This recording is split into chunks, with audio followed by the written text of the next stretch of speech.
Fenomenológico do GFE no PUC-PR. Continuando, né, nossas pesquisas em fenomenologia, voltadas este ano para o tema identidade, hoje nós nos concentraremos em Gabriel Marcel. E quem irá nos ajudar neste caminho é o professor Claudinei Aparecido de Freitas da Silva.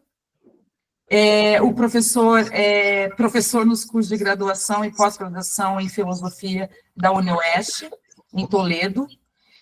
Suas pesquisas estão voltadas especialmente à tradição fenomenológica existencial, destacadamente a alemã e francesa, com maior ênfase, por exemplo, sobre as obras de Merleau-Ponty, Sartre e Gabriel Marcel. Deste, traduziu os fragmentos filosóficos 1909-1914 e Os Homens contra o Humano, pela UniOeste. Então, professor, nós agradecemos muito a sua disponibilidade para estar aqui com a gente hoje. E vamos para Gabriel Marcel, a palavra é sua.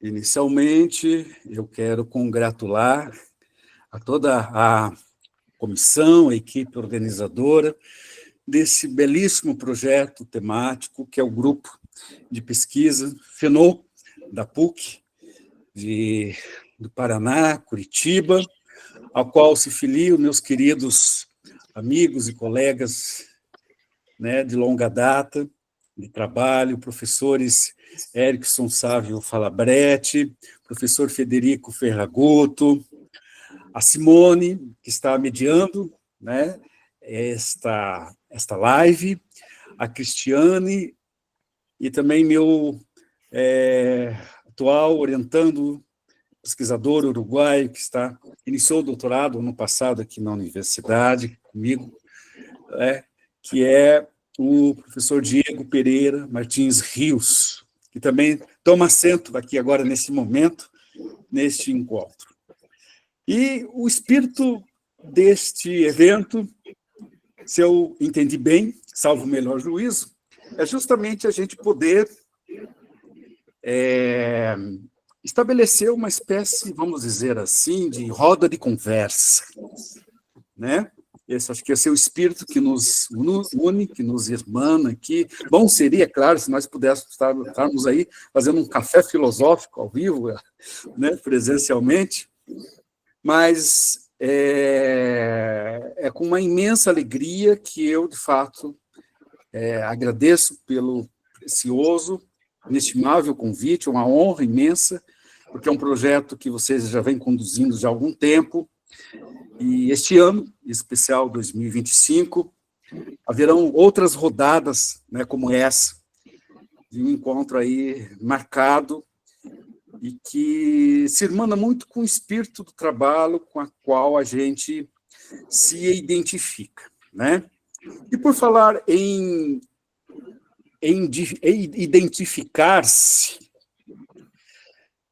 quando a Simone e o Leonan entraram em contato meses atrás, me estendendo o convite, eu fiquei assim um tanto que tomado de surpresa, porque o título, né, que orienta essa série, né, de lives, de encontros, justamente, né, atende pelo nome identidade, né? O que a tradição fenomenológica tem a nos dizer, né? E logo quando chega o convite, meio quase que caiu uma luva, assim, porque há um tempo atrás, mais precisamente em 2016, eu havia esboçado um projeto de pesquisa que vai justamente ao encontro desse tema. Eu apresentei numa primeira ocasião aqui no simpósio, no 20º Simpósio de Filosofia Moderna e Contemporânea da UniOeste, e logo na sequência foi editado então a coletânea, coletando os textos, né, das conferências apresentadas, acabou, então, saindo um livro pela editora aqui da universidade, pela EduNUest, que leva justamente esse título que eu propus, né, a vocês. A pessoa em carne e osso. Gabriel Marcel, para além do personalismo. Esse é o título. Vocês poderiam, então, perguntar, bom, afinal de contas, o que isso tem a ver com o tema que aqui nos traz? O tema da identidade. É porque, de um modo geral, quando se fala em identidade, se remete muito, sobretudo do ponto de vista da crítica filosófica contemporânea, e particularmente fenomenológica, cariz fenomenológico existencial, que é uma crise. Se fala muito em crise de identidade, crise da noção, da categoria, da ideia de identidade. Não é? E na seara da tradição fenomenológico-existencial, né, há alguns autores-chave que nos permite pensar, digamos assim, de uma maneira, de um ponto de vista reconstrutivo e propositivo, esse tema. Mas o que chama também a atenção é que, quando se fala em identidade, se pensa também, conjuntamente, a ideia de uma crise da noção de um outro conceito que se alia a essa ideia de identidade, que é justamente a noção ou a categoria de pessoa. Então, nós podemos falar de uma crise da ideia ou da noção de identidade pessoal. Portanto, as ideias de identidade de pessoa, elas meio que, de certo modo, se estabelecem a partir de um vínculo muito íntimo. Se nós formos pensar e traçar aqui todo um movimento, né, que tem a sua primeira ascendência de uma maneira mais emblemática a partir de Descartes, do século XVII, a partir daquilo que se constituiu, chamar de uma identidade, de um humanismo, né, de um racionalismo moderno. Não é? Ou seja, como que se instaura a noção de identidade e de pessoa a partir dessa matriz fundacional, que é o cartesianismo, que é a filosofia moderna, não é? E que atravessa, digamos assim, séculos, até chegar na contemporaneidade e, de certo modo, essa noção ela receber uma recepção nada calorosa, mas extremamente problemática, crítica. E, de certo modo, na medida em que essa noção, este conceito, ele transparece aos olhos de muitas dessas figuras-chave ligadas à tradição fenomenológica, como é o caso de Edmund Husserl, Heidegger, Max Scheler, na Alemanha, na França,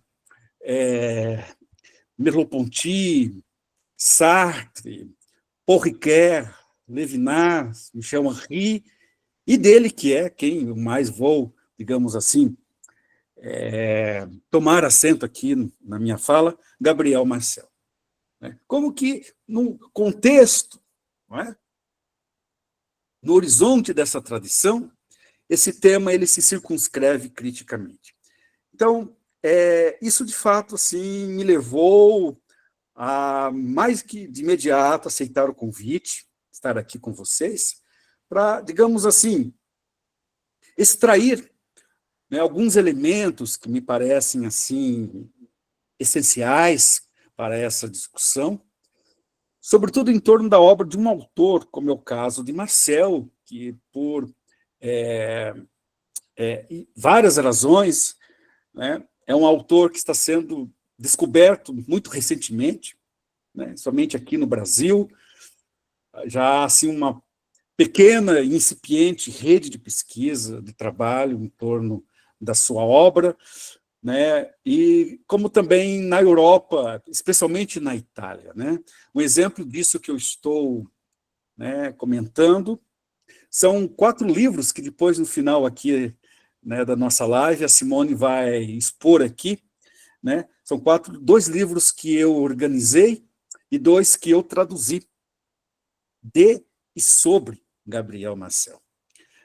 em que eu reúno, então, né, nessa pequena rede de pesquisadores, tanto nacional quanto internacionalmente, né, alguns colegas que vêm se dedicando, né, ao trabalho, seja de traduzir, seja de comentar, né, todo um trabalho de tradução, interpretação, né, em torno dessa insigne figura que, de certo modo, marca, por assim dizer, em solo fenomenológico, existencial, francês, e que recobre toda a primeira metade do século passado, até o início da segunda metade do século, e cuja obra impacta diretamente, né, Sartre, Merleau-Ponty, Levinas, Paul Ricoeur, Michel Henry e tanto outros autores que não são especialmente caros, né? Marcel é uma figura de ascendência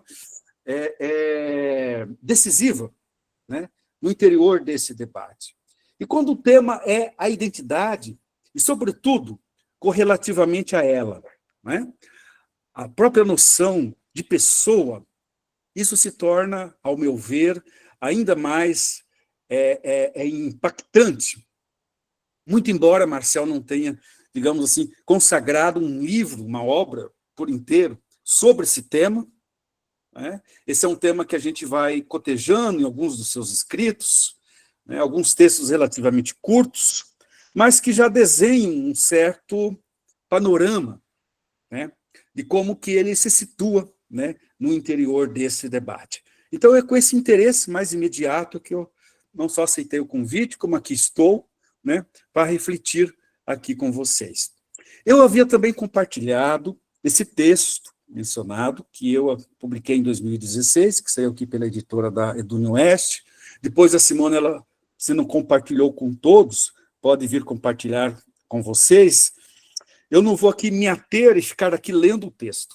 Talvez uma passagem ou outra, coisa assim, mas eu vou, de certo modo, aqui esboçar e refletir conjuntamente com cada um de vocês os passos, o roteiro desse texto, a maneira como que eu situo o tema, a questão, e a forma sui generis com a qual Marcel se insere, né, dentro desta abordagem, dentro dessa perspectiva temática. Primeiramente, eu faço um cortejo bastante breve e rápido, seja ali na introdução, seja, digamos assim, no primeiro movimento do texto, que é a ascendência desse tema, sobretudo o conceito de pessoa na modernidade clássica, né, na filosofia tradicional, particularmente, né, desde a cultura latina, né, o seu desenvolvimento dentro do espírito da tradição judaico-cristã, né, e o seu arvoramento, vamos dizer assim, no âmbito da filosofia moderna propriamente dita, e o seu ponto culminante, sobretudo no idealismo alemão, com as figuras de Kant e Hegel. Eu faço, então, esse cortejo, mostro, então, que a noção de pessoa, que está ligada à ideia de identidade, não é? Ela vai ter o seu primeiro assentimento na nossa cultura latina, romana, a partir da noção de persona, né, que geralmente, né, dentro do interior dessa cultura, né, significa literalmente máscara, né, persona é a máscara, né, então a ideia de pessoa ela tem a sua raiz etimológica aí. Eu faço então um segundo movimento, né, dentro deste momento, né?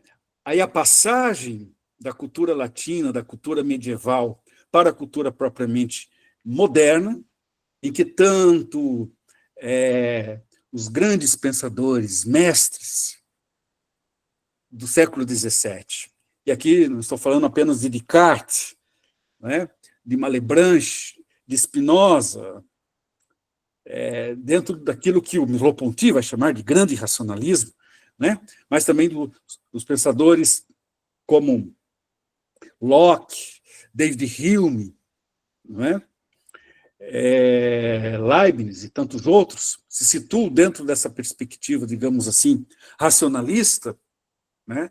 Você vai ter aí, na ideia de identidade, um certo caráter, digamos assim, substancial, né? A ideia de uma fundamentação última do conhecimento, tendo a sua raiz a noção de sujeito, de subjetividade, né? Ou aquilo que ficou emblematicamente configurado no interior desta tradição cartesiana, que é a ideia de cogito, né? A ideia de que, quando falamos em identidade, nós quase que de imediato nos voltamos para essa ascendência arquimédica do ponto de vista da teoria do conhecimento, né? O cogito como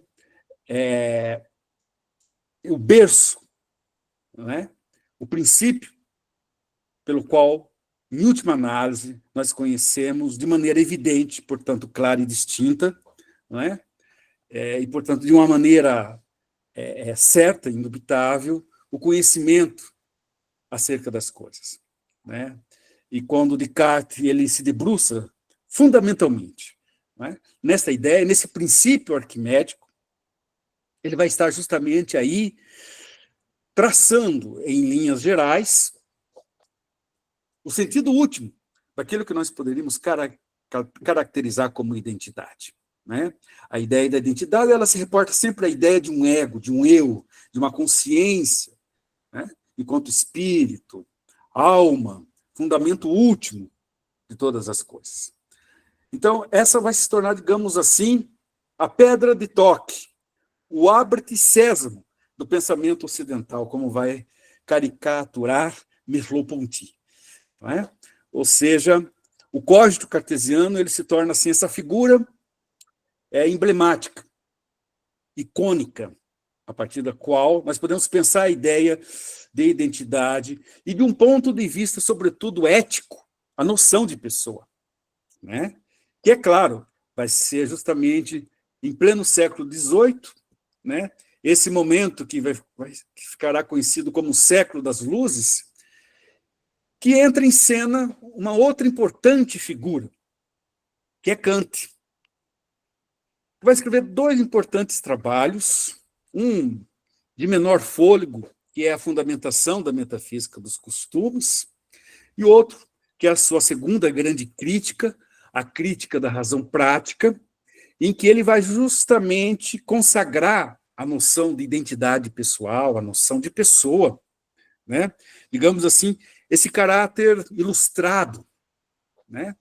Esse caráter iluminista, esse caráter, digamos assim, teleológico, pelo qual nós podemos caracterizar, definir o sentido último da ação moral, do agir moral. Por exemplo, na fundamentação da metafísica dos costumes, é ele, Kant, quem nos diz que age de maneira tal que tomes a humanidade tanto em tua pessoa quanto na pessoa de qualquer outro, sempre ao mesmo tempo como um fim, nunca meramente como um meio. E na crítica da razão prática, ele vai justamente acentuar o caráter, digamos assim, inviolavelmente sacral da lei. O que é lei para Kant? Ela é santa, inviolável, diz ele. O homem é bastante ímpio, mas a humanidade, em sua pessoa, veja bem, em sua pessoa, tem que ser santa. Em toda a criação, tudo que se queira e sobre o que se exerce algum poder também pode ser usado simplesmente como um meio. Somente o homem, e com ele toda criatura racional, é um fim em si mesmo. Então, a gente vê aí, de uma maneira bastante clara e distinta, evidente, a maneira como que Kant conceitua, define a ideia de pessoa, né? Quer dizer, ele consagra a este conceito, a essa ideia, de fato, um lugar de honra, cujas credenciais são imperativamente postuladas valendo-se daquilo que ele reconhece como sendo, né, o verdadeiro e legítimo factum da razão, que é a consciência de si. Não há qualquer reconhecimento da pessoa, como nos diz o Kant, né, sem a causa, sem essa cláusula.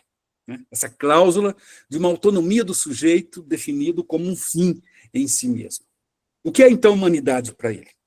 A humanidade, ela, uma vez representada na figura da pessoa, ela legisla mediante o princípio universal da razão e da liberdade. Princípio este, diz Kant, estritamente formal, cuja expressão mais emblemática, a Declaração dos Direitos do Homem e do Cidadão, como nós todos conhecemos, né, solenemente personifica os ideais corolários da Revolução Francesa. Não há, todavia, como fechar os olhos para o fato de que Kant compreende a dignidade sob a premissa de que o valor absoluto da pessoa se legitima formalmente através da racionalidade e da liberdade. A pessoa se torna autônoma no momento em que obedece um princípio jurídico imputado universalmente. Qual a consequência, então, desse pressuposto? Poderíamos, então, aqui indagar, né? Ou seja, a pessoa só é a pessoa razão. É assim que ela, em última análise, se compreende. Ela é o sujeito de uma ação da vontade de acordo com a lei moral. O sujeito, como consciência moral, dá a si mesmo a sua própria lei. A dignidade superior a que a pessoa é investida se limita ao a priori das condições formais de possibilidade da experiência. Veja, então, o que eu estou trazendo aqui sobre esse aspecto, nessa direção, né, é justamente aqui o caráter autônomo, né, da consciência, do sujeito, enquanto que ele se figura como sendo a expressão última, né, da pessoa, tornada como um princípio universal. Esse, então, é um princípio formal, ao qual, e a priori, evidentemente, né, a priori e formal, a partir do qual, né, nós podemos conceituar, né, esta noção de uma identidade pessoal. Ora, vocês poderiam, então, perguntar, por que Kant, para não falar de Hegel, porque Hegel também, né, como se sabe, vai elaborar, sobretudo lá, no âmbito e no contexto de sua filosofia do direito, né, todo um ideal, né, da noção de pessoa, do conceito de pessoa, de maneira também a priori, absoluta e universal. Então, nem vou entrar aqui no Hegel, no caso do Hegel, né, só para ficarmos apenas com Kant. O que é interessante, a gente está tomando aqui, de uma maneira especial, Kant, é porque ele talvez seja, dentro do idealismo alemão, e dentro dessa tradição, o autor com o qual Gabriel Marcel vai mais diretamente dialogar, se confrontar e pensar com e para além dele, com e para além de Kant. E de que maneira Marcel faz isso? Bom,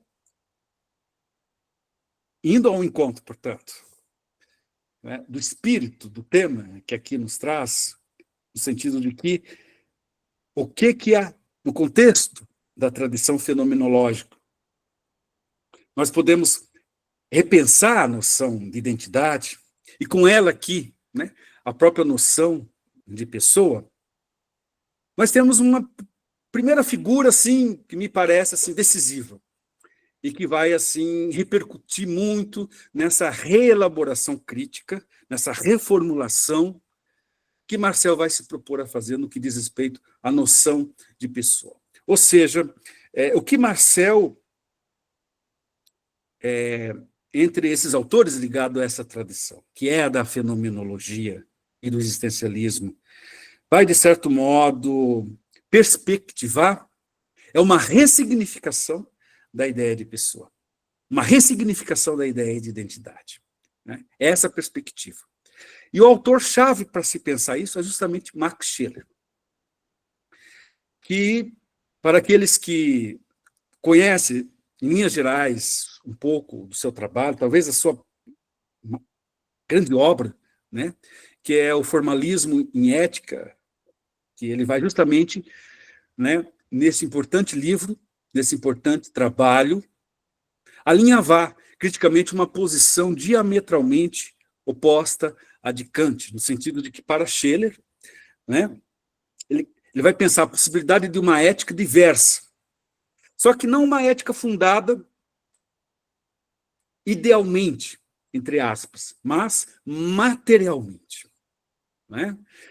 Quer dizer, é essa aposta que ele faz no contexto de sua crítica originalmente fenomenológica, ou seja, ele se contrapõe, né, ao formalismo kantiano, né, ao apriorismo formal kantiano, sem deixar de ser, digamos, um a priorista.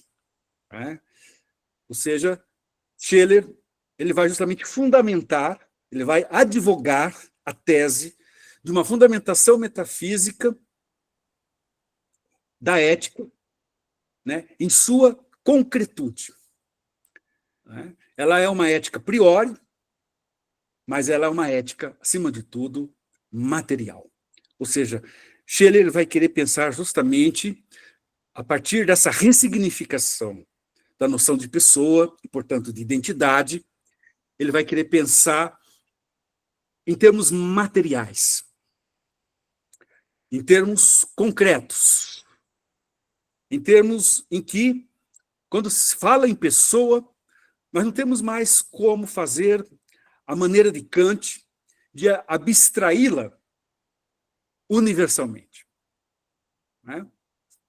Como um conceito sem ter, digamos assim, uma raiz última, que é, fundamentalmente, segundo Scheler, a nossa experiência vivida, né? Nossa experiência de mundo, ou aquilo que os fenomenólogos na França irão chamar de situação. Principalmente Marcel, porque é Marcel quem vai infundir esse conceito de situação, na obra dos demais autores, né, ligados a essa tradição na França, como Sartre, Merleau-Ponty, Paul Ricoeur, Levinas e tantos outros. Né? Quem que vai trabalhar, quem vai, digamos assim, garimpar e polir, né, essa ideia de situação é Marcel. Né, para pensar justamente o sentido último daquilo que está presente no título aqui, né, desse nosso encontro, dessa minha fala, que eu estou propondo, que é justamente a ideia de como pensar a pessoa, não de um ponto de vista abstrato, mas de um ponto de vista concreto. Ou seja, a pessoa em sua efetividade, em carne e osso. Para tanto, é muito interessante porque Marcel ele vai fazer todo um recenseamento crítico, né? Tanto da posição kantiana, mas ele também vai fazer um recenseamento crítico sobre um fenômeno que também pertence à nossa época, pertence ao nosso tempo, que é o fenômeno do personalismo. Que, aliás, é um termo que aparece como subtítulo aqui da minha fala, né? A pessoa em carne e osso, Gabriel Marcel, para além do personalismo. Quer dizer, o que Marcel entende por personalismo? Né? Acho que essa é uma ideia-chave e que talvez ela nos mostre em que sentido, em que medida ela se torna um conceito limite para pensarmos a própria noção de pessoa. No sentido de não só apenas querer responsabilizar Kant e toda a sua escola, e toda a tradição neocantiana, o neocantismo, né, como também toda a tradição neo-hegeliana, mas no sentido assim, talvez mais ainda crucial e desafiador para a nossa época, quando é embutido nesta noção, neste conceito de personalismo, se encontra justamente aquilo que Marcel vai chamar, de uma maneira muito sintomática, e esse é o diagnóstico que ele faz, né, de uma espécie de desidratação conceitual. Né? A ideia de pessoa ela sofreu, né, desde a modernidade clássica para cá, e ela vem sofrendo uma espécie de desidratação conceitual. E não há outro caminho, outra saída, se nós quisermos, de fato, reidratar esta noção, este conceito, só há um caminho, e esse caminho só pode ser fenomenológico existencial. Ou seja, este caminho ele só pode ressignificar a ideia de pessoa para além do ideal clássico de identidade, para além do ideal clássico de uma translucidez da consciência, do cogito e da subjetividade, no sentido de que essa subjetividade, de que esta consciência, né, de que este eu, que, portanto, esta pessoa, ela reencontre originariamente a sua verdadeira ascendência, que é o seu elo, o seu vínculo indissolúvel com o mundo, com a natureza, com o outrem, né? É nesse sentido que, para Marcel, um outro tema vai emergir daí, né? Como, digamos assim, uma posição propositiva, a partir do momento em que ele estabelece, no primeiro plano, essa crítica ao ideal clássico de fundamentação última da ideia de pessoa, ou seja, em que ele vai justamente compreender, a partir daí, que a pessoa, e nisso ele dá aí a palma né? Ele faz um elogio ao Scheler, né? Nisso o Scheler tem razão, né? Nós precisamos, se quisermos de fato ressignificar fenomenológico existencialmente a pessoa, o fenômeno da pessoa, isso só é possível fazermos, né, se nós descrevermos a pessoa em sua concretude, né? A pessoa não apenas como uma essência inteligível, né? Como um a priori absoluto, sem peso e sem gravidade, né? Se nós formos descrever a pessoa como, digamos assim, um ente que sobre se eleva, né, completamente impermeável à experiência, ao mundo, porque é esta tese, né, que se arvorou ao longo da modernidade.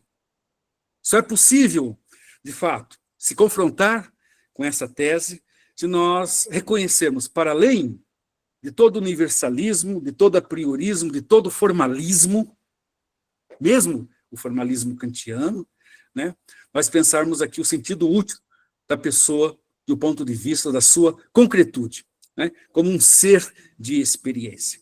E nesse sentido é que se reabre um tema que vai ser imensamente caro, não só a Marcel, mas muitos outros autores da sua geração, como é o caso, como vocês sabem, de Levinas, né, Merleau-Ponty, o próprio Sartre, que é a questão da intersubjetividade. Então, quando falamos em pessoa, nós temos que, digamos, reconhecer aqui, nesse horizonte de alargamento da ideia de razão, né, pensar, portanto, uma racionalidade mais aberta, mais alargada, como dirá o Merleau-Ponty. Nós temos que pensar, então, a pessoa do ponto de vista da sua encarnação, né? E o tema da encarnação é um tema recorrente ao longo da obra de Marcel, né? Porque o que é ser encarnado, né? O que é existir? Existir nada mais é que coexistir. Toda existência, ela implica uma coexistência. Se nós podemos falar um fato, né, da razão, o fato é esse.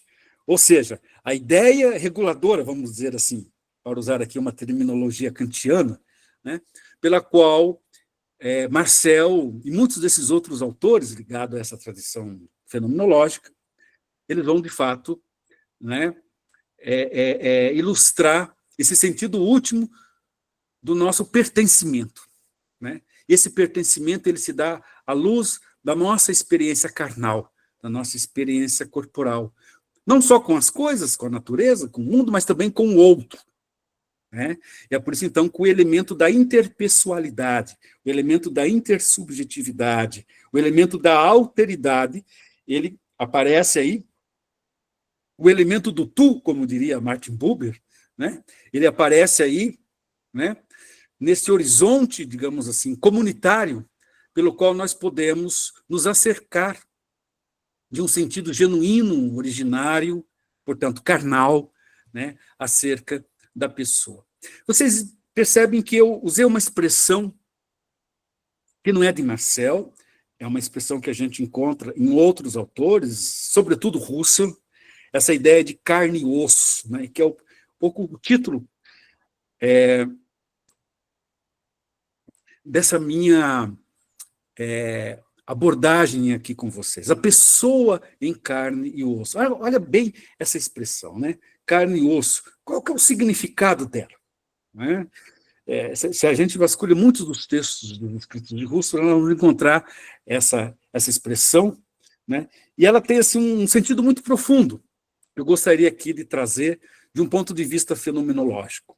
Porque quando falamos em carne e osso, nós estamos pensando aqui a pessoa em sua inteireza, ou seja, a pessoa de um ponto de vista daquilo que é de fato real, efetivo, a pessoa em sua efetividade, né? Nós estamos pensando aqui a pessoa no seu sentido aqui vivo, né? Enquanto uma experiência vivida, né?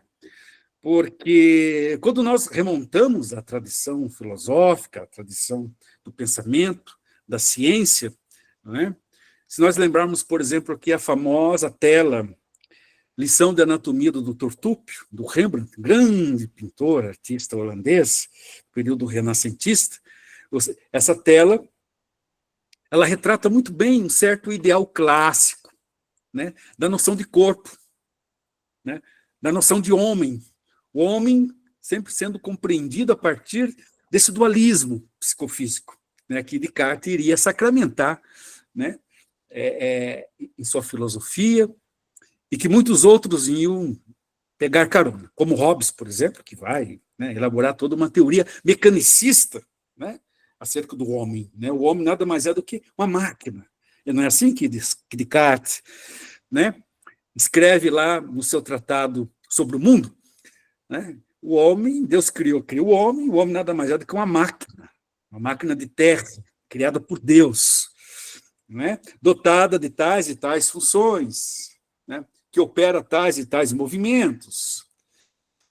E esse é o ideal cientificista também, da ideia de homem, e, num certo sentido, da ideia de pessoa. Não é?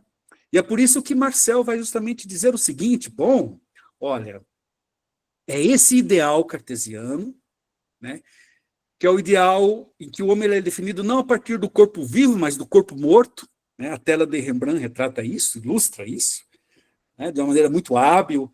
Né? Você tem ali um cadáver exposto numa aula de anatomia, né? Uma sessão de autópsia, está ali a figura do Dr. Tupio, né, juntamente com seus estagiários, aí, medicina, nessa sessão pública, dissecando o braço esquerdo do cadáver. Né? Então, essa imagem do cadáver, né, desse corpo desfalecido, desse corpo sem vida, portanto, que logo mais ele vai estar se decompondo, né? Ele logo mais vai estar entrando em processo de putrefação, de decomposição, já é um corpo sem vida. Esse é um corpo sem carne, que vai se reduzir a pó, a osso. E quando falamos no corpo vivo, e sobretudo a pessoa de um ponto de vista da experiência vivida, que é, digamos assim, né, a relação de princípio matricial pela qual os fenomenólogos, do modo geral, pensam a noção de corpo, repensam a noção de pessoa, de homem, né, nós vamos ter aí não mais um corpo desprovido de carne, mas um corpo com carne, de verdade, para valer. Né? Ou seja, nós vamos estar pensando aqui uma noção de corporidade, não mais como um objeto físico, como uma máquina, o corpo como um robô, que é isso, fundamentalmente, que o personalismo na nossa época faz. Né?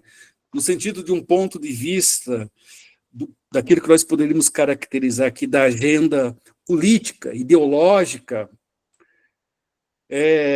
publicitária, de marketing, econômica dos nossos tempos, é isso, que exprime muito bem, digamos assim, né, esse limite último do personalismo. O personalismo como uma, digamos assim, uma desfiguração da própria ideia, não só de corpo, mas também da ideia de pessoa. Ou seja, o personalismo, talvez ele seja, digamos assim, a expressão mais cabal, a expressão mais sombria, a expressão mais teratológica, monstruosa, daquilo que nós poderíamos caricaturar, né, o ideal de pessoa nos tempos modernos. Ideal esse que tem já a sua primeira formulação, de uma maneira, digamos assim, programática, do ponto de vista político, os ideais da Revolução Francesa. Igualdade, fraternidade e liberdade. Né? Essa é uma das razões pelas quais eu acentuo no meu texto o fato de que Marcel, ele vai dizer assim, olha, eu não nutro a minha menor simpatia pela Revolução Francesa. Por quê? Porque os ideais apregoados por ela ali, né, de que todos são iguais, de que todos são irmãos, fraternos, e que, portanto, todos são livres, né? Isso aí é letra morta. Né? Esse ideal de pessoa estampado na bandeira da Revolução Francesa, que junto com ele carrega consigo o ideal moderno de democracia, a democracia tal qual nós conhecemos, democracia representativa, não é? Que hoje nós vemos muito bem estampado, né, em agências, né, em órgãos como a ONU, né? Esse ideal de democracia tão popularmente propalado aos quatro cantos do mundo, né? E que é muitas vezes adotado, né, na letra de constituições mundo afora, esse ideal é um ideal apenas decorativo da ideia de pessoa, porque aí você não tem realmente, verdadeiramente e originariamente a pessoa, né, enquanto um fenômeno em carne e osso. O que você tem aí é uma pessoa desencarnada, descarnada. Nós temos aí um ideal, digamos assim, abstrato da ideia de pessoa. Né? Portanto, isso nada mais é do que a materialização desse ideal abstrato. E é isso que é o personalismo. O personalismo, ele tem, digamos assim, talvez a sua fundação última, né, no idealismo alemão, né, na medida em que aí você erige um certo ideal a priori, universal e abstrato, só que na prática, né, do ponto de vista da experiência concreta, real, né, esse ideal não passa de letra morta. Né? É um ideal apenas decorativo, porque ele justamente não tem esse assentimento mais, digamos, concreto, real, efetivo, carnal, em carne e osso. Então, é nessa medida que Marcel ele vai justamente num texto que ele escreve em 1935, cujo título é Observações sobre o Ato e a Pessoa, que está publicado num importante livro, como um dos capítulos, Ensaio de uma Filosofia Concreta, em 1940, que ele será, então, publicado 5 anos depois, e reeditado em 1999, na França, em que ele vai justamente, assim, estabelecer as linhas gerais do que ele entende, se é que nós podemos dizer assim, de uma fenomenologia da pessoa. Afinal de contas, em que medida, né, de um ponto de vista estritamente fenomenológico, existencial, nós podemos compreender a pessoa, a verdadeira pessoa, para além das premissas do personalismo, né, para além, né, dos limites daquilo que a nossa sociedade moderna, industrial, né, sob a égide do capital, de alguma maneira, né, exauriu completamente, ou seja, desidratou conceitualmente, né, a própria ideia de pessoa. E ele começa justamente nesse texto programático, reflexões, ou se vocês quiserem traduzir por observações, apontamentos, sobre a noção de ato e de pessoa, ele começa falando do conceito de ato. Ato é uma palavra, né, que radica uma outra ideia, a ideia de atitude. Ele vai dizer assim que, quando falamos em ato, nós compreendemos não só uma mera ação, uma ação qualquer, desprovida de um interesse maior, de um propósito maior, ou se vocês quiserem, de uma causa maior, de uma motivação maior. Né? Não é um ato gratuito, puro e simples. Né? Não é uma ação compreendida aqui de um ponto de vista determinista, causal. Mas quando falamos em ato, nós compreendemos, em primeiro lugar, aí, um agir. E esse agir, ele se expressa fundamentalmente como um compromisso, diz Marcel, como um engajamento. Quando eu ajo, eu me engajo, eu me comprometo por uma causa, seja ela de fundo religiosa, seja ela de fundo política, né? Seja ela de caráter comunitário, mas aí nessa noção de ato, e é nesse sentido que ele diz que nós temos que recuperar o sentido último da palavra ato, né? Enquanto ação, enquanto praxis, se é que a gente pode dizer assim, né? O sentido último de um comprometimento, uma ação que ela é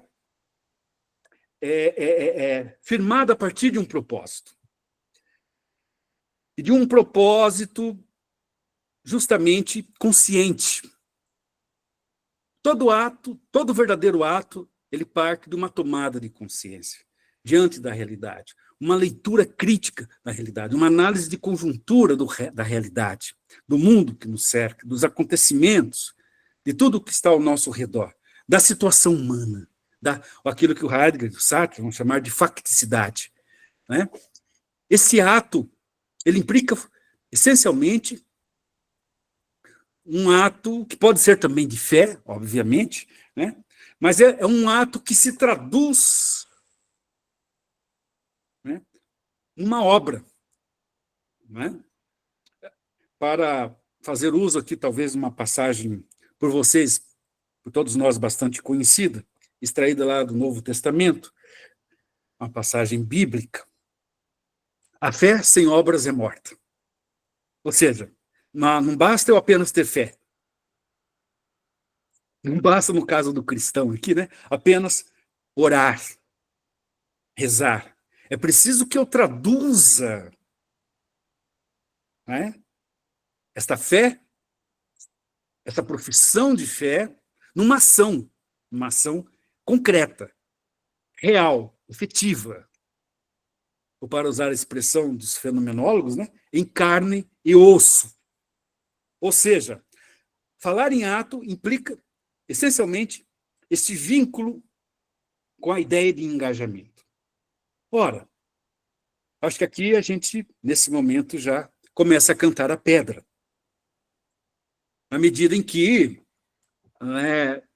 é nesse terreno do ato, compreendido como uma ação, como uma praxis, como um engajamento, a expressão de uma certa militância, vamos dizer assim, no seu sentido aqui mais lato e profundo do termo, é que Marcel vai situar, então, a noção de pessoa, que ele vai reconceituar ou ressignificar, ele vai reidratar aquilo que, no contexto da nossa cultura moderna, no Ocidente, se desidratou completamente.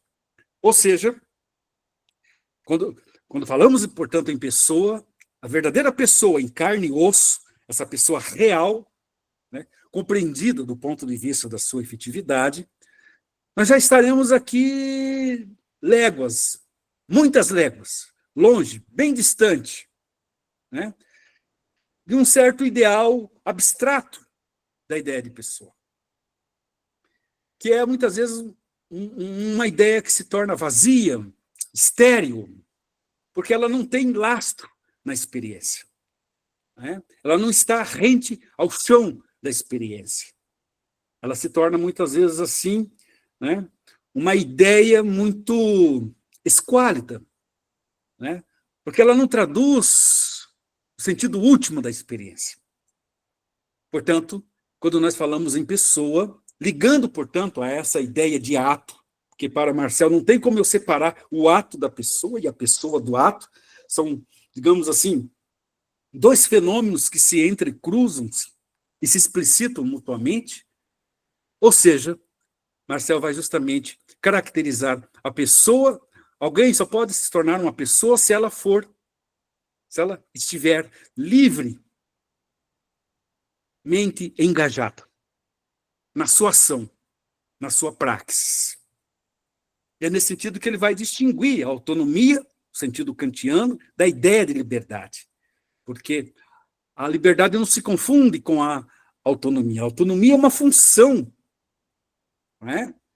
Um princípio pelo qual nós explicamos transcendentalmente, né, e a prioristicamente e formalmente, né, é o sentido último da ideia de indivíduo. E vejam que é interessante a gente perspectivar, né, essa noção de indivíduo, porque essa ideia de indivíduo ela dá origem àquilo que nós também conhecemos em nossa cultura, que é o individualismo, que, em certa medida, pelo menos em termos marcelianos aqui, é sinônimo de personalismo. O personalismo é justamente a expressão de um individualismo. E essa ideia de individualismo ela tem as suas raízes na nossa modernidade, nossa cultura moderna ocidental. Não é? Porque o que se entende por indivíduo? Qual é a diferença entre indivíduo e pessoa? O indivíduo ele é justamente assim um elemento parcelar daquilo que Marcel vai reler no parágrafo 27 de Ser e Tempo, de Heidegger. No parágrafo 27, a gente vai encontrar justamente ali uma exposição, uma descrição fenomenológica, ontológica, daquilo que o Heidegger vai chamar de um fenômeno um tanto que sinistro e obscurantista, que está muito presente na nossa época, que é o fenômeno do Dasman, ou seja, o ser. Na tradução portuguesa, brasileira, da Márcia de Sá, ela traduz por impessoal.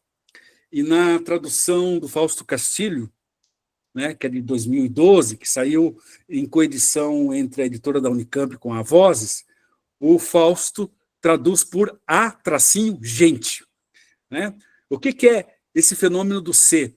É o fenômeno da indiferença, de um mundo indiferente, em que você não tem como responsabilizar a pessoa. Né? É o plano do impessoal, é o plano daquilo em que, de fato, nós não temos como exigir da pessoa que ela haja, que ela realize um ato, que ela assuma e leve as últimas consequências, né, o sentido último da sua ação. A pessoa ela não age porque ela é destituída de liberdade. Ela opera como uma máquina, como um robô, como uma marionete, como um fantoche. Né? O regime do ser, o regime do impessoal, do Dasman, do agente, é justamente esse processo decadente. Né? E o Heidegger vai dizer isso, que ele exprime, né, um sintoma decadente da nossa cultura, do nosso tempo, em que nós nos decaímos, ou seja, o que é a decadência? Né? É justamente o processo de despersonalização.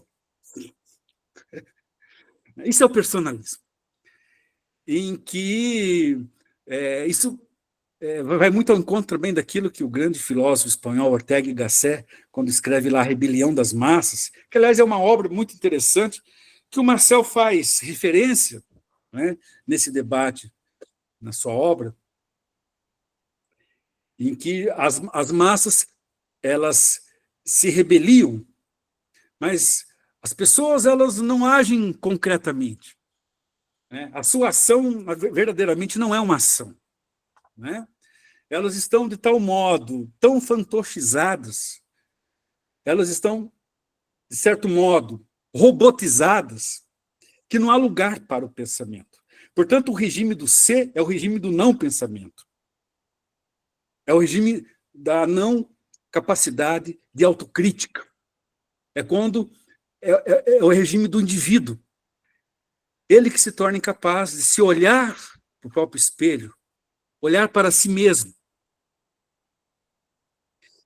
e não assumir responsavelmente o seu lugar, né, como um ser em situação. Ele foge, ele escamoteia, ele, de alguma maneira, utiliza algum pretexto para não se responsabilizar pela sua ação. Isso vai muito ao encontro daquilo também que o Sartre, lá no Sei do Nada, vai chamar de má-fé. Né? É quando ele age de má-fé. Ou seja, ele não abraça, ele não assume para si mesmo, o sentido último da sua praxis. Ele não se vê, de fato, como pessoa. Né? Porque o que ele é? Ele nada mais é do que um espectro, um fantasma. Então, o regime do ser é um regime, por excelência, fantasmagórico, espectral. E aí esse fantasma, diz Marcel, que ronda o nosso tempo, a nossa cultura, a nossa época. Quais seriam, então, de um ponto de vista, vamos dizer assim, prático, político, a materialização desse estado de coisas? Todas as formas de ismos que se produz a partir do personalismo, do individualismo. Não é? Todas as formas de totalitarismo, tudo que termina em ismo, nazismo, fascismo, stalinismo, franquismo, racismo, machismo, todos esses ismos são expressões, né, do regime daquilo que o Marcel, se reapropriando aqui de Heidegger, né, vai chamar de o regime do ser, né, que é o regime, digamos assim, da mais pura e absoluta impessoalidade. Né? E nós estamos falando aqui de impessoalidade, então, quer dizer, a ideia de pessoa aqui já ela nem cabe mais dentro desse contexto, dentro desse cenário, porque ela já foi, uma vez desidratada, conceitualmente, ela já está completamente ausente. É por isso, então, que numa obra de 51, e que foi reeditada 70 anos depois, e eu publiquei agora pela editora da Edwin West, em 2023, celebrando assim o 70º ano de sua publicação, lá em 51, que é Os Homens contra o Humano, o Marcel ele vai justamente abrir ali um capítulo em que ele vai falar do fenômeno da despersonalização das relações humanas. Né? E ele vai partir ali de alguns exemplos bastante concretos, reais, como que se dá esse processo hoje, no mundo do trabalho, né? Do ponto de vista da lógica empresarial, da lógica neoliberal, como que esse fenômeno ele se assenta, né, hoje no nosso mundo da vida, vamos dizer assim, prático, né, para usar aqui uma expressão russeliana. Então, para terminar, porque eu também não quero monopolizar muito tempo aqui, para a gente abrir um pouco também para a discussão, e aqui para o diálogo, né, Marcel ele vai justamente imprimir todo um tom, digamos assim, criticamente fenomenológico, né, a ideia de pessoa. Não se trata de abandonar essa ideia, este conceito, mas se trata de repensá-lo, né, heuristicamente, como diz ele, para além daquilo que uma certa cultura personalista imprimiu, né, num certo modo civilizatório que nós chamamos de Ocidente. Né? Ou seja, de que maneira é possível a gente restaurar e aprofundar a noção de pessoa, né? A partir daquilo que o Merleau-Ponty também, numa frase que eu considero assim bastante emblemática a propósito, e que é, digamos assim, uma citação que eu extraio a partir de signos, e que o Merleau-Ponty justamente vai dizer o seguinte: quando o homem jura ser universalmente, o cuidado de si mesmo e o cuidado de outrem não se distinguem para ele. É uma pessoa entre as pessoas. E os outros são outros, ele mesmo. Mas, se, pelo contrário, ele reconhece o que há de único na encarnação vivida interiormente, jungido, porém, pela mesma encarnação à sua situação própria, o homem é tomado no vai e vem do ser para si e do ser para o outro. Né? A gente pode situar essa passagem aqui como também um certo acerto de contas com Sartre, né? Ora, com Sartre. Porque justamente é nesse entrecruzamento, como diz Merleau-Ponty, né? Entre o ser em si e o ser para si, que nós reencontramos, digamos assim, né? Em sua substância última, o sentido originário daquilo que, né, nós podemos chamar de pessoa. Né? Se nós queremos, de fato, restaurar, na acepção mais originária e, portanto, primordial, né, essa ideia de pessoa, só há um caminho. Né? No sentido, em primeiro lugar, eu acho que isso é muito importante, para um autor como Marcel, é você tomar pé do que acontece, da realidade, você ter essa tomada de consciência, né, diante do mundo. Né? Quer dizer, a consciência ela não pode ser inteiramente passiva aos acontecimentos.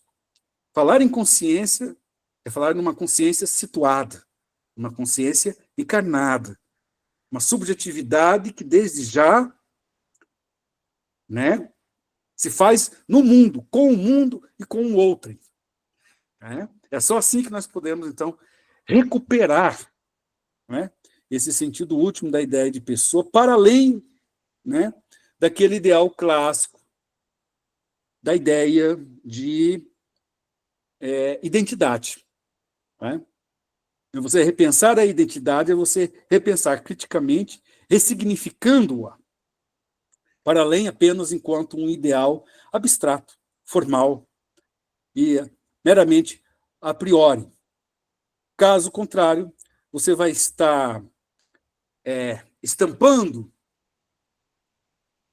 consigo uma bandeira, né? A nossa bandeira das nossas causas, né? Um ideal meramente decorativo.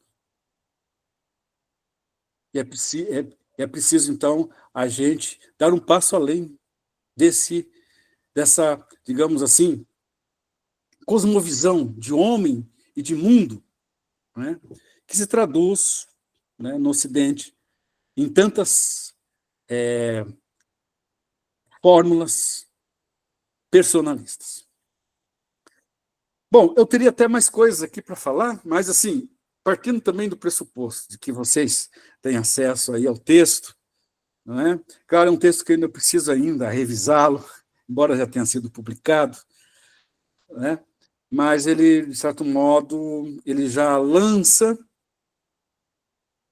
né, uma perspectiva de como você, de fato, compreender uma posição como a de Marcel, né, sobre esse tema que não lhe deixou de ser tão caro, né, e tão decisivo do ponto de vista dessa sua desconstrução, né, fenomenológico, existencial, da ideia de subjetividade e, portanto, de identidade. Obrigada, professor Claudinei. Durante a sua fala, eu fui anotando vários pontos e talvez eu faça uma pergunta redundante, né? Na verdade, são duas questões que podem ser feitas juntas, eu penso. Então, o professor falou, né? A pessoa em sua encarnação existir, então, implica uma coexistência. Aí o professor citou o Buber, né? Eu só posso falar eu quando eu digo tu. Né? Neste caso, em Marcel, como ficaria a identidade considerando a diferença? Qual é o processo? E como um ser de experiência experiencia si próprio e o outro, né? Seria na própria evidência das consequências dos atos engajados ou não? Olha, você está tocando um ponto que eu trabalhei num outro texto, que é um artigo que foi publicado na revista Filosofia Política e Ética, lá de Juiz de Fora, sobre o tema da militância em Marcel. Não é? Acerca da militância. Né? Marcel e a questão do engajamento, que eu trato justamente em que ele vai distinguir aí duas noções de engajamento. Né? Um engajamento no sentido originário do termo, né? No sentido mais amplo, vamos dizer assim, né? Que é o sentido daquilo que os fenomenólogos, em geral, vão retratar como esse sentido último da nossa relação de princípio com o mundo, né? O ser no mundo. E um segundo sentido da palavra engajamento, que é mais restritivo, que ele vai chamar de engajamento partidário, né? É quando eu me engajo num partido, quando eu me associo, né, a uma igreja, né, faço alguma profissão de fé, alguma causa mais específica, estrita. Então, existem as duas ordens de engajamento, né? Mas o que ele vai acentuar, quando se trata da questão do engajamento, e esse é um tema que eu trago aqui também para o texto, embora eu não discorri muito aqui agora, nesse momento, com vocês, é que nessa relação com o tu, ela implica, acima de tudo, aquilo que Marcel vai chamar de disponibilidade. Não existe engajamento sem disponibilidade, sem você estar disponível para o outro. É nesse sentido que ele elogia muito a obra do Martin Buber. Aliás, a primeira edição francesa que saiu do Eu e Tu, do Jeiti, né, do Martin Buber, ela é precedida por um texto de apresentação de um prefácio de Marcel. Né? Eles tiveram até um encontro pessoal, inclusive. Né? Ele costuma dizer ali nesse prefácio que, olha, o Buber foi mais longe ainda do que eu nessa teoria da intersubjetividade, né? Que ele compreendeu muito profundamente o sentido último dessa relação entre eu e tu, que implica justamente esse ato, ou se você quiser, essa atitude de desprendimento, né? Essa atitude de despojamento, essa atitude, portanto, de disponibilidade. Né? Não tem como falar em intersubjetividade, falar em outro, pensar o outro, enquanto horizonte, né? Para usar aqui em linguagem russeliana, que pertence a esse mundo, mesmo mundo circundante, Umwelt, né? Se eu não estou disponível para ele, se eu não me despojo de mim mesmo, se eu não me desconstruo eu mesmo enquanto uma identidade sólida, firme, invulnerável, percebe? Né? Uma identidade impermeável, né, ao mundo, às coisas, aos acontecimentos e ao outro. Né? E nisso ele reconhece que Buber deu um passo importante, né, no sentido de compreender essa dinâmica, né, entre o eu e o tu. Obrigada, professor. Quero ver se alguém mais tem alguma questão. Acho que a Jana tinha colocado uma questão aqui. Professora, ela fala assim, então Marcel entende que o ideal de pessoa da Revolução Francesa é letra morta, porque não teria o aspecto carnal. Mas o que seria isso? É um ideal descarnado, abstrato, não é? Porque ele justamente vai usar, inclusive, né, uma metáfora curiosa, né, no sentido de correr melhor sobre isso. Né? Ele vai dizer assim, bom, vou pensar aqui no ideal da fraternidade. Não é possível você ser fraterno no abstrato. Essa é uma frase de Marcel. Tá? Não é possível você ser fraterno, você se orientar fraternalmente no abstrato. Não é? E mais à frente ele vai dizer, bom, igualdade, então, o que é isso? Né? Primeiro, não existe igualdade porque eu não posso dizer que os homens são iguais. Por que isso é um contrassenso? Né? Uma definição limite de um ponto de vista fenomenológico. Pela simples razão de que os homens não são quadrados, nem círculos, nem quadriláteros, para serem iguais. Não é? O que poderíamos supor aí, de um ponto de vista jurídico, esse é o único assentamento jurídico para você afirmar que todos são iguais, é de que os direitos, aí sim, é uma outra coisa diferente, os direitos podem ser iguais. Não é? Mas isso aí ainda fica no âmbito da letra. Porque se a letra ela não for efetivada, se ela não for posta em prática, ela perde a sua densidade digamos assim, existencial. Ou seja, ela fica apenas no plano da essência e não desce à existência. Ou seja, ela se torna letra morta. Sem vida, sem aplicabilidade. Acho que é o professor Erickson agora que quer fazer uma questão, professor. Primeiro, Claudinei, obrigado aí pela fala, tá? Sempre muito bom ouvir você,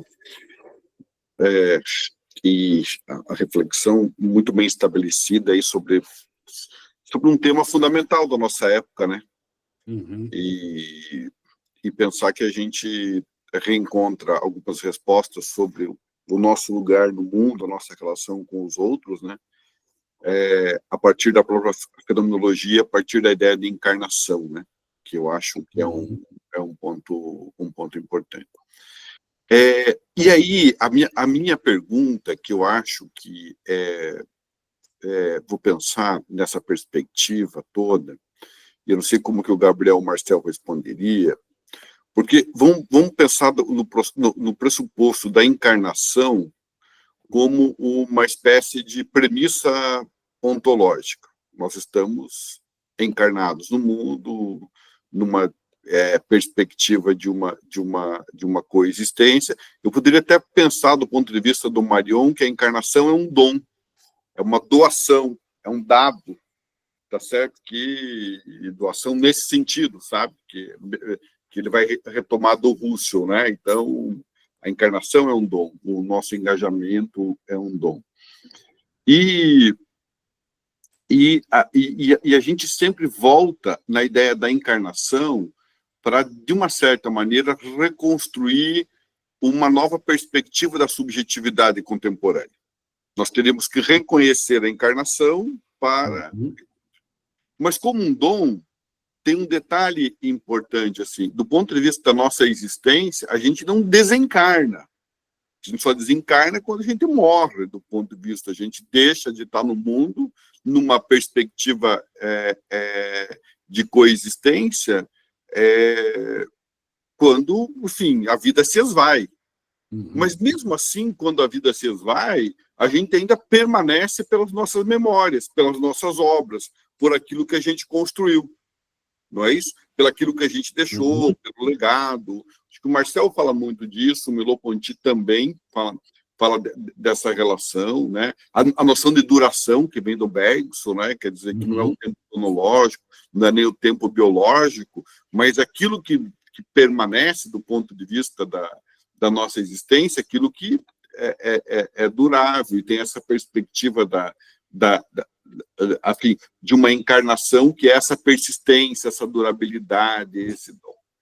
Mas a gente tem recorrido frequentemente a esse conceito para nos chamar por uma certa responsabilidade, até por uma existência, por uma questão política, para a ideia de que nós formamos uma rede de relações, como se o reconhecimento de tudo isso fosse uma espécie de saída ética e, por extensão política, por exemplo, para que a gente pudesse ter relações humanas interpessoais, como você falou, mais responsáveis, e pudesse construir uma determinada política. A minha questão que tem me incomodado desse ponto de vista de uma certa maneira, é que, se eu pensar na encarnação nessa perspectiva como um dom, e pensar na ideia da consciência disso, da retomada disso como uma espécie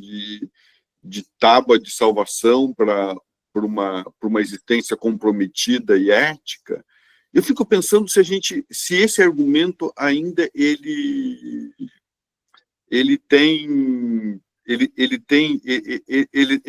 consegue resistir do ponto de vista do que ele se pretende como fundamento para uma ética interpessoal, uma ética de alteridade, sabe? E essa questão tem me chamado, realmente ela tem, que é a tese fundamental da fenomenologia das relações interpessoais, o fato de que nós estamos... o fato de que a gente está encarnado não tem também, de uma certa maneira, e o fato de que nós nos reconhecemos como parte do mesmo tecido, de uma mesma existência, não tem produzido uma consciência ética, não tem criado caminhos de responsabilidade socioambiental, de humanidade. Você não acha que essa tese, e é uma provocação, nós estamos na mesma escola fenomenológica de existência, você acha que essa nossa tese, ela não é falha? Você acha que ela não é meio... Acho que eu não sei se ela é falha, mas não é uma falha depositar todo o discurso de uma filosofia libertária na ideia da encarnação? Oi, Erickson. Puxa, muitíssimo obrigado. Você traz aqui uma questão que, assim, diga-se de passagem, né? Talvez seja a questão decisiva. Talvez isso não vale só para Gabriel Marcel. Vale para Merleau-Ponty, lógico, para o Sartre, né, para todo mundo. Para outros autores também, porque é justamente aqui que se esbarra num limite. E eu concordo plenamente contigo. Que aí, digamos, eu acho que é um passo importante, decisivo, de um ponto de vista ontológico, de um ponto de vista fenomenológico. Acho que é um passo decisivo que Marcel dá. Assim, como leitor, né, intérprete da sua obra, para ficarmos só com Marcel, eu vejo duas coisas, dois problemas. Né? Bom, um primeiro problema que já foi apontado pelo Paul Ricoeur, que considerava Marcel o seu grande mestre. Né? Tinha o maior respeito e admiração pela obra de Marcel, o Ricoeur. Ele vai dizer, por exemplo, que há um déficit na teoria do Marcel. Não há uma teoria da história. Não existe uma teoria da história em Marcel, uma filosofia da história. Né? Talvez ele, de fato, se esbarre nesse limite, porque quando ele... Na verdade, Marcel tinha a maior abominação pela ideia de um sentido da história. Que é uma ideia que vem de Hegel, que nós todos sabemos, depois ela passa por Marx. Né? Eu acho que há um limite também da crítica ao marxismo, sobretudo a Marx, que está muito presente no Marcel. No Merleau-Ponty, não. No Merleau-Ponty isso está muito evidente. Eu acho que nesse aspecto, ao meu ver, Merleau-Ponty está um passo à frente de Marcel. Né? Nesse embate, de um ponto de vista de você pensar, né, as nossas relações históricas, né, de você formular, né, um pensamento sobre a história. Né? Isso acho que Merleau-Ponty está bem à frente. Porque Merleau-Ponty dialoga com Marx, ele dialoga com outras posições, com outras teorias, e assim, ele tenta pensar com, para além, enfim. Né? Então, esse é um primeiro problema, um primeiro limite que eu vejo num autor como Marcel. Ele se torna muito, assim, um autor, a meu ver, que limita um pouco, né, este horizonte que poderíamos nos convidar a pensar uma ética. Porque como é que eu vou pensar uma ética sem uma teoria da história? Sem uma filosofia da história? Não é? E de fato, muito embora existam aqui e acolá algumas passagens, não é? De Marcel, ora valorizando o trabalho do Max Scheler, que o Max Scheler ele cria uma ética material dos valores, uma ética. Né? Ora e aqui e acolá, reconhecendo o mérito de uma obra como a do Martin Buber, provoca uma reflexão ética. Né?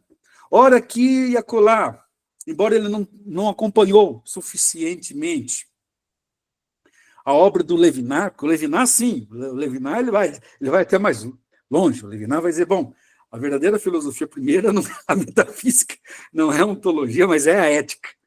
Né? Então, a ética, né, é o outro, por assim dizer, é o lugar por excelência da transcendência. Isso para um autor como Levinas. Né? São autores se arriscam mais nessa seara, né? De você formular uma ética. O Marcel não, o Marcel ele fica realmente num plano mais ontológico, metafísico, né? Tem toda uma pegada também teológica, que é muito forte na sua obra, né? Afinal de contas, ele é um autor cristão, né? Um homem de fé, religioso, né? Mas eu acho assim que essa sua análise acerca do tema da encarnação poderia ser estilizada, né? Poderia ser ampliada para um horizonte, no sentido de você refletir profundamente o sentido último da história, e aí colando com uma perspectiva ética, de maior embate frente, né, aos grandes temas da nossa época. Então, eu acho que aí reside aí também um limite.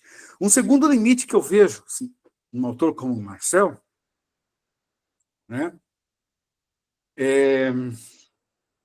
isso muito diferentemente de Sartre, de Merleau-Ponty, então, nem se fala, né, que ele não dialoga muito com a psicologia, muito com a psicanálise. Acho que a psicanálise poderia também nos dar algumas ferramentas, também um pouco nessa direção, né? Sobretudo a psicanálise pós-freudiana, né? Ele não acompanhou esse movimento na França, né? Nesse debate mais acurado assim, com os psicanalistas, no sentido de compreender também, sabe, o sentido último, né, daquilo que Freud tematizou sobre a categoria do inconsciente, né? Então, há pouco material, né? Ele traz para o seu leitor, disponibiliza para o seu leitor pouco material sobre isso. Quando ele fala da psicanálise, sabe, ali ele é mais em tom assim, realmente cáustico, né? A sua relação com a psicanálise e a sua relação com o marxismo é uma relação muito cáustica, né? E poderia ser um pouco diferente, né? Porque acho que quando falamos em encarnação, não é isso que o Merleau-Ponty vai escrever lá no Homem e a Diversidade, lá em Signos, né? Que Freud restaura a profunda noção, que o século XX restaura a profunda noção de carne, e que Freud não faz uma filosofia do corpo, mas uma filosofia da carne. Então, quer dizer, a ideia de encarnação, ela aí, né, com esse lastro psicanalítico, mesmo que crítico, mas psicanalítico, né, poderia trazer assim alguns elementos para pensar, né, a possibilidade aí de uma ferramenta a mais nesse embate com as grandes questões contemporâneas. O que eu acho assim, interessante é que eu vejo que uma obra como a de Marcel, né, não obstante, né, esses déficits e esses limites, né, ela pelo menos é uma obra que abre caminho, né? Ela tem esse mérito de ter aberto um caminho, ter aberto também assim, um horizonte, especialmente na França, né? Porque o tema da encarnação ele vai realmente pegar e assumir uma densidade sem precedentes, né, com ele. Nesse sentido, acho que Merleau-Ponty, Sartre, Levinas, Ricoeur são devedores. Tem uma dívida incalculável com Marcel. Não é? Talvez eles conseguiram, assim, onde Marcel não foi possível chegar, não foi possível talhar, eles, de alguma maneira, pegam carona e se inspiram, né, em seu mestre e, digamos assim, né, tentam dar o segundo passo nessa direção. Então, eu vejo sempre o Marcel assim como um autor que abre alas, né? Ele abre um caminho, né? Ele dá um pouco o tom da conversa, né? Como é que ela tem que andar, como é que ela tem que ser, né? E esses outros autores aí, sobretudo Merleau-Ponty, a meu ver, né? Eles assim, já estão, digamos assim, uma postura muito mais sensível, aberta, a um debate mais franco, direto e aberto, sabe? Né? Com as grandes teorias políticas do nosso tempo, né? Isso seja no campo político, sociológico, seja no campo também psicanalítico. Eu acho que isso aí é um ganho considerável, né, dentro dessa perspectiva. Mas, enfim, essa questão que você traz, sabe, isso é um tema digno de uma tese, viu? Para algum marceliano que quiser se aventurar, né? Tem alguns marcelianos aqui, né? Vocês anotem essa questão trazida aqui pelo Erickson, porque é osso duro de roer, hein?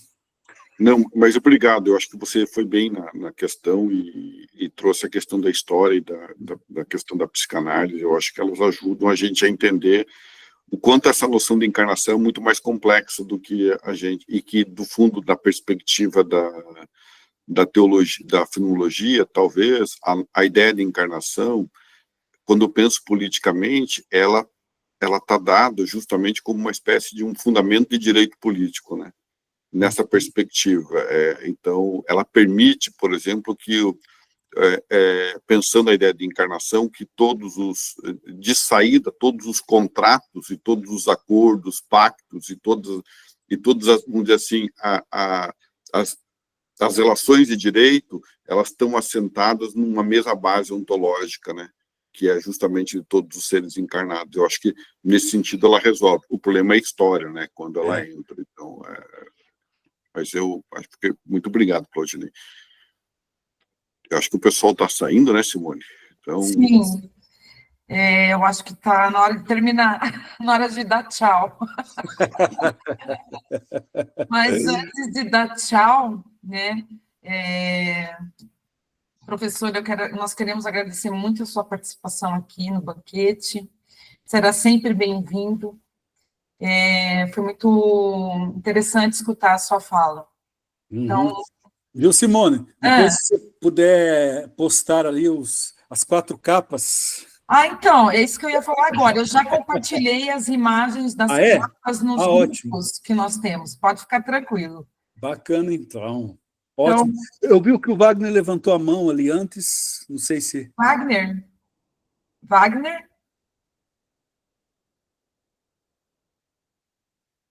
Eu acho que... Wagner está aí? Acho que ele saiu, viu?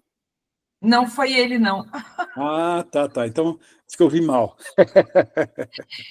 Então, tá. Então, vamos terminar, gente.